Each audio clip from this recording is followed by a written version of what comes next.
Oh, la fille là, elle vend le piment. Oh, la fille là, elle est Janju. Oh, la fille là, c'est une bordel. Oh, la fille là, c'est une jantra. Où est ton problème? Où est ton problème? J'ai déjà remarqué, hein, les hommes en général, oui, parce que ce sont les hommes, aiment faire des publications, aiment coller des étiquettes de Janju, de traînée, de tana, de jantra, de bordel à des filles juste parce qu'elles sont belles, juste parce qu'elles brillent. C'est-à-dire, on ne sait pas quelle est sa vie. Et ils n'ont pas de preuves matérielles palpables comme ça de la vie de cette fille-là. Mais ils vont la traiter de Janju, ils vont la traiter de jantra. Il dit, où est ton problème? La fille, elle est Janju, où est ton problème? En quoi ça te concerne? D'abord, tu n'as pas les preuves, tu parles, et même si tu avais les preuves, où est ton problème? Ton problème, il est où?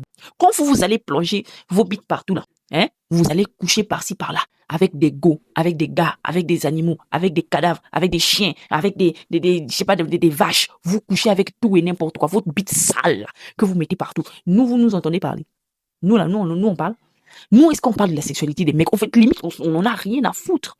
Tant qu'un homme n'est pas mon mari, tant qu'un homme n'est pas mon fils, j'en ai rien à foutre de sa sexualité, au fait. J'en ai rien à foutre. Qu'il fasse ce qu'il veut. Même nos frères, là, on s'en fout de leur sexualité. On s'en fout de ce que nos frères font à leur sexualité. C'est pas notre problème. Tant que le gars n'est pas mon mari, parce que si c'est mon mari, il y aura des répercussions sur mon corps. Si c'est mon fils aussi, bon, comme c'est mon fils que j'ai mis au monde, je ne veux pas qu'il tombe malade et tout. Mais, attends, si c'est pas mon mari, c'est pas mon fils, qu'est-ce que moi j'en ai à foutre, au fait? Qu'est-ce que moi j'en ai à foutre qu'un gars aille plonger sa bite n'importe où? J'en ai rien à cirer. Où est votre problème? Votre problème, il est où? La fille, elle est Janju, la fille, elle est Tana, la fille, elle est Jantra, la fille, elle est traitée. C'est ton problème. Vous les traitez de Janju, vous les traitez de Tana, pourtant c'est vous qui êtes derrière elle comme ça. Vos narines sont derrière elle comme ça. Qui couche à elle, les Tana? Qui couche à elle, les prostituées? Si on parle des prostituées aujourd'hui, qui couche avec eux? C'est pas vous les hommes. On parle des Woubi, les Woubi, les Woubi. Qui couche à les Woubi? C'est pas vous les hommes.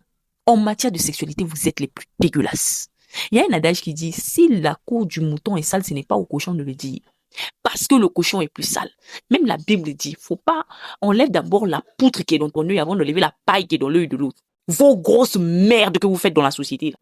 On en parle. Pour vous-même, c'est pire parce que vous allez jusqu'à agresser. Vous allez jusqu'à appliquer la force et la violence sans le consentement. Alors que les femmes, quand elles décident de faire leur janjuya, c'est toujours avec consentement. Les femmes n'obligent pas les hommes à avoir des rapports sexuels avec elles. Mais vous allez baiser par-ci, par-là. Vous allez abuser des gens. Enfants ou femmes, hommes, tout. Nous, on parle. Taisez-vous, hein. En matière de sexualité, j'ai pas de conseil à recevoir d'un homme. Un homme n'a rien à dire en matière de sexualité parce que vous êtes les plus dégueulasses. Et si vous voulez parler de sexualité responsable, parlez aux hommes. Levez-vous, parlez aux hommes si vous avez du cran. C'est sur nous vous venez parler, alors que vous êtes dégueulasses.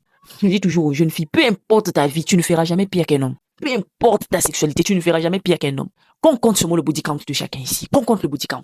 Que ce soit des hommes, que ce soit des femmes. Lesquels ont un body count élevé? C'est vous les mecs. Et chez vous, dans votre body count, il n'y a pas que les femmes. Il y a les hommes, il y a les animaux, il y a les cadavres. On en parle. Vous plongez vos bites pour tous ces coucher, mais elle est folle. Et puis vous venez nous parler, nous. Parce qu'une jeune fille a décidé de profiter de la vie. Parce qu'une jeune fille est belle. Et voilà, elle a décidé de vivre. Vous l'aimez, vous commencez à la traiter au Janju. Allez chier là-bas. Vous n'avez rien à nous dire. Et puis même celles même qui ne sont pas Janju là, vous les traitez comment? Celles même qui sont pas Janju, celles même qui sont vraiment les bonnes go, les bonnes femmes, vous les traitez comment? On les voit pleurer ici, on les voit chialer ici. C'est les Janju qui ont une belle vie. C'est les Janju même que vous respectez. Sinon, les bonnes femmes là, elles vont s'épuiser à s'occuper d'un gars. Et le gars va aller la tromper à la Janju, payer mèche, sac à main, chaussures à la Janju. Pendant que sa femme à la maison là, si c'est pas cheveux en fil, elle a fait. Elle attache couronne. Voilà pourquoi ils veulent les femmes naturelles. Parce que vous dépensez au dehors sur les Janju. Vous allez venir parler. Mesdames, qu'aucun homme ne vienne vous stresser. Qu'aucun homme ne vienne vous faire la morale sur votre sexualité. Ils sont les plus sales. Faites les débats avec les femmes concernant la sexualité responsable de la femme. Ne faites pas les débats avec les hommes. Ils n'ont rien à nous dire. Ils n'ont rien à nous apprendre. Ils sont très dégueulasses. Si la cour du mouton est sale, ce n'est pas au cochon de le dire. Parce que la cour du cochon là est plus dégueulasse que la cour du mouton. Donc vous les hommes, vous n'avez rien à dire concernant notre sexualité. Tout ce que vous avez à faire, c'est de la fermer. Et si vous voulez faire de la sensibilisation, allez parler aux hommes. Merci.